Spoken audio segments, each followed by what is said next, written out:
Hi hello friends, welcome to Rani's official. இன்னைக்கு நம்ம என்ன பார்க்க போறோம்னா மல்லி தொக்கு தான் பார்க்க போறோம். அதுக்கு தேவையான இன்கிரீடியன்ஸ் நான் இங்க எடுத்து வச்சிருக்கேன். வாங்க என்னென்னு பார்க்கலாம். 1.5 கட்டு மல்லி எடுத்து வச்சிருக்கேன், அலசி எடுத்து வச்சிருக்கேன், கட் பண்ணிட்டு அலசி எடுத்து வச்சிருக்கேன். அதுலயே ஒரு கைப்பிடி அளவு புதினா சேர்த்திருக்கேன். அது போக சின்ன எலுமிச்சம்பழம் சைஸ்ல புளி ஊற வச்சிருக்கேன். இப்ப ஒரு 8 காஞ்ச மிளகாய் எடுத்து வச்சிருக்கேன், 2 டீஸ்பூன் மல்லி, சீரகம், இது பூண்டு தட்டி எடுத்து வச்சிருக்கேன், பெருங்காய கட்டி கொஞ்சமா, வெந்தயம் ஒரு 1/4 ஸ்பூனுக்கும் கம்மியா எடுத்துக்கோங்க, ஏன்னா கசந்துரும் அப்புறம் நம்ம சட்னி. இது கடுகு எடுத்து வச்சிருக்கேன். வாங்க அடுத்து என்ன பண்ணலாம்னு சொல்றேன். ஸ்டவ் ஆன் பண்ணி கடாய் வச்சுக்கலாம். கடாய் சூடாகட்டும். இப்ப கடாய் சூடாயிருச்சு. இப்ப நம்ம பெருங்காய கட்டி சேர்த்துக்கலாம். இதுல நீங்க பெருங்காய கட்டி இல்லைன்னா லாஸ்ட்ல சட்னி தாளிக்கும் போது இது கூட பெருங்காய பவுடர் கூட சேர்த்துக்கலாம். இதுல வெந்தயம் கொஞ்சம், கடுகு, சீரகம்,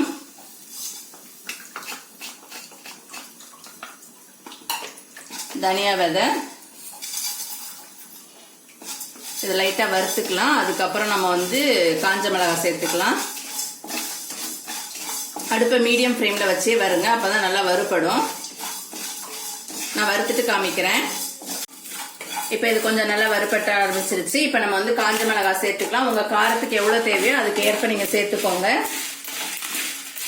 இது நல்லா பொரியட்டும். நான் பொரிஞ்சோன்னே காமிக்கிறேன். அவ்வளவுதான். இது இப்ப நல்லா வறுபட்டுருச்சு. இந்த ஸ்டேஜ்ல நம்ம ஸ்டவ் ஆஃப் பண்ணிட்டு இதை நம்ம வேற பாத்திரத்துக்கு மாத்திக்கலாம். ஏதோ ஒரு சின்ன பிளேட்ல மாத்தி ஆற வைக்கணும், மாத்திக்கலாம். இப்ப எண்ணெய் சூடாயிருச்சு. இதுல நம்ம கழுவி வச்ச மல்லி புதினாவை இதுல ஆட் பண்ணிடலாம். அடுப்பை மீடியம் ஃப்ளேம்லயே வச்சுக்கோங்க.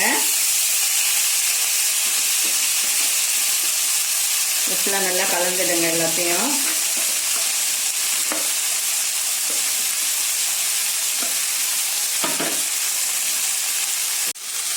இப்ப இதுல கொஞ்சமா ஒரு 1/4 டீஸ்பூன் அளவுக்கு மஞ்சள் சேர்த்துக்கோங்க. சேர்த்துட்டு இதை நல்லா வதக்கிடுங்க.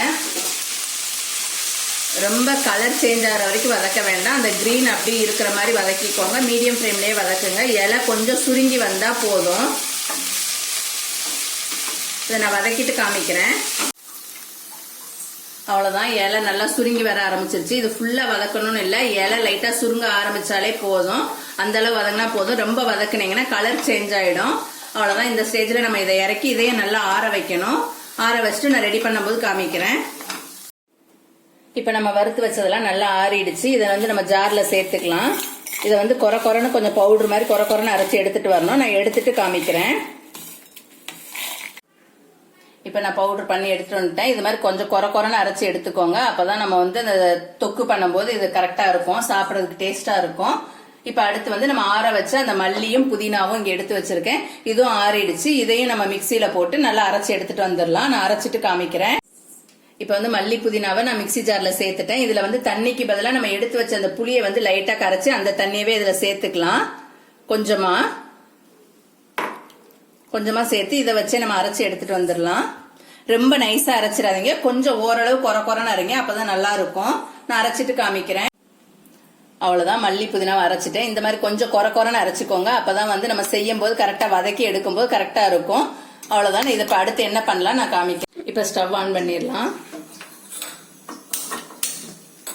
இப்ப அதே கடாயவே வச்சுக்கலாம்.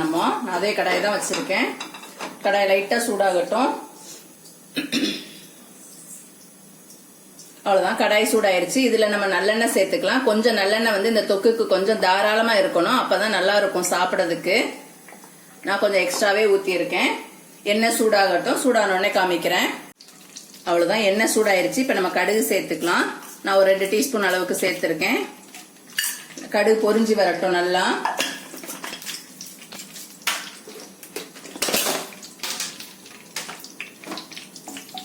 கடுகு பொரியட்டும்.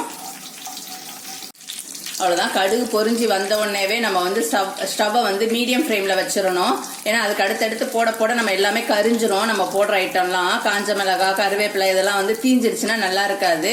அதனால கடுகு பொரிஞ்ச உடனே நம்ம ஸ்டவ்வை சிம் பண்ணிடலாம். அவ்வளவுதான். கடுகு பொடிய ஆரம்பிச்சிருச்சு. இப்ப நம்ம 2 காஞ்ச மிளகாய் எடுத்து வச்சிருக்கேன், அதை சேர்த்துடலாம். இதோட கொஞ்சமா கருவேப்பிலை சேர்த்துக்கலாம்.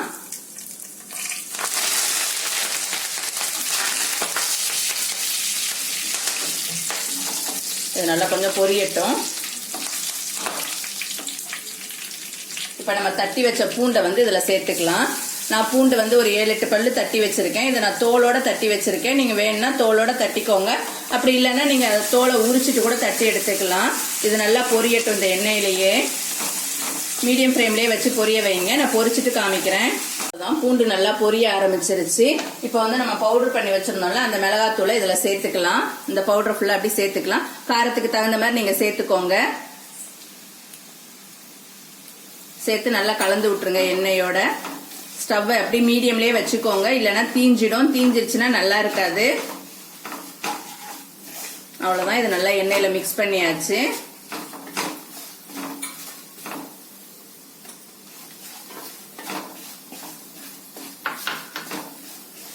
இப்போ நம்ம அரைச்சி வச்ச சட்னியை இதில் எடுத்து ஆட் பண்ணிடலாம்.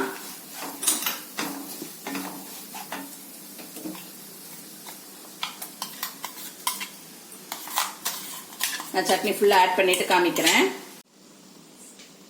அவ்வளோதான், சட்னி ஃபுல்லாக சேர்த்தாச்சு. இதையும் நல்லா ஒன்றா கலந்து விட்டுருங்க. இந்த மசாலாவோட கலந்து விட்டுட்டு நம்ம இப்போ கரைச்சி வச்சிருந்த மீதி புளி தண்ணியை இதில் ஆட் பண்ணிடுங்க. புளிப்பு பார்த்து ஆட் பண்ணிக்கோங்க எவ்வளோ தேவைங்கிறத. நான் கரைச்சி எடுத்து வச்சிருந்தேன், இதில் ஃபுல்லாக ஆட் பண்ணிட்டேன். இதை நல்லா ஒட்ட கலந்து விட்டுருங்க.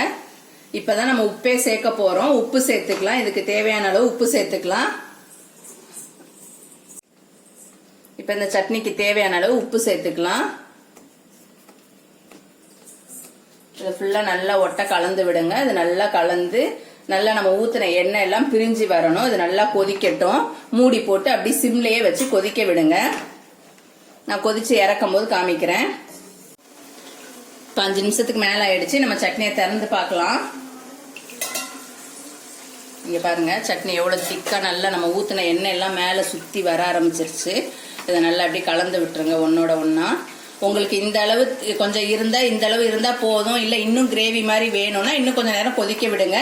இல்ல தொட்டு சாப்பிடறதுக்கு இட்லிக்கு தோசைக்கு இதெல்லாம் இது கரெக்டா இருக்கும் அப்படின்னு நினைச்சீங்கன்னா இந்த ஸ்டேஜ்ல நீங்க இறக்கிக்கோங்க.